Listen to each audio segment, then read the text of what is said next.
মানুষ যখন তার নামাজকে ভুলবে না তখন সে অপরাধকে ভুলে যাবে।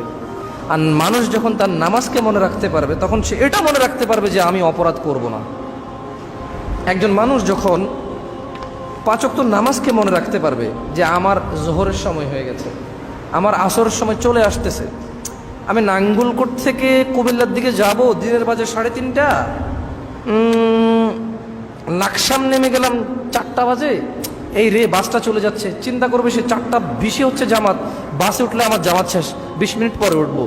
যখন নামাজ তার নামাজিকে নামাজ মনে রাখতে সাহায্য করে, তখন নামাজ এই অপরাধীকে তার অপরাধ মনে রাখতে সাহায্য করে, যে এটা অপরাধ, এটা অন্যায়, এটা করা যাবে না।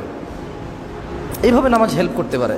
একজন মানুষ যখন দিনে 5 বার নামাজকে মনে রাখতে পারে তখন সে তার সমস্ত কর্মকাণ্ডই কি মনে রাখতে পারে, আশা করা যায়।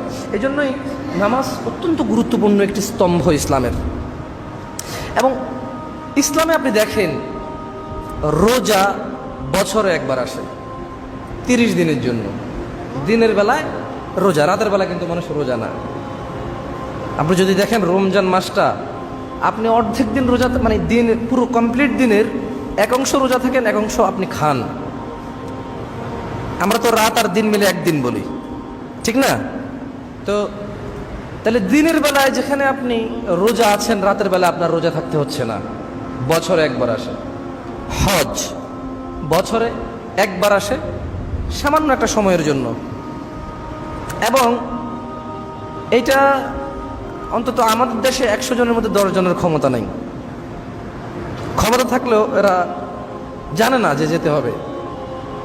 তো ক্ষমতার টাকা পয়সা থাকলেও মনের নাই, কিসের নাই? জ্ঞানের নাই। তা মূলত তার ক্ষমতা নাই।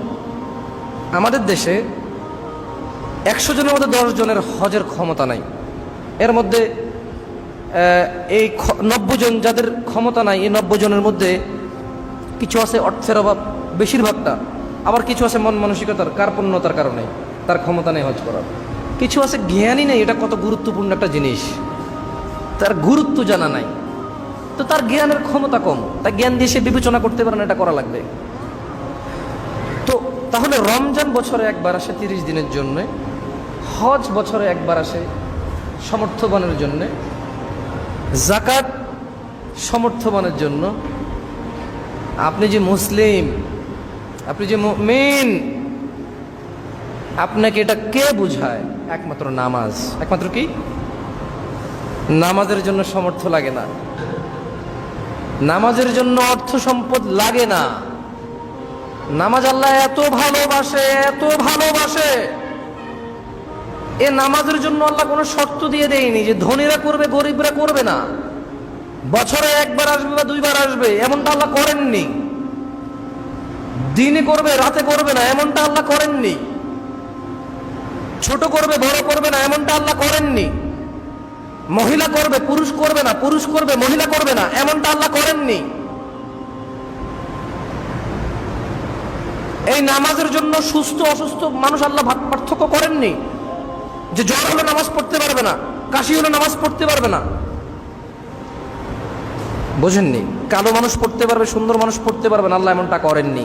এই ইসলামের মধ্যে এমন একটা আমল রয়েছে, শুধু একটা আমাল, যেটা ছোট বড়, ধনী গরিব, সুন্দর কালো, সুস্থ অসুস্থ সব মানুষকে করতে হয় এবং সব মানুষ করার অধিকার রাখে। এটা হচ্ছে নামাজ। এটা হচ্ছে কি? নামাজ। আপনি ইসলামের একটা আমল দেখান যেটা সবাই করার ক্ষমতা রাখে। দান সাদাকা না থাকলে কি পারে? থাকলেই যেখানে করে না।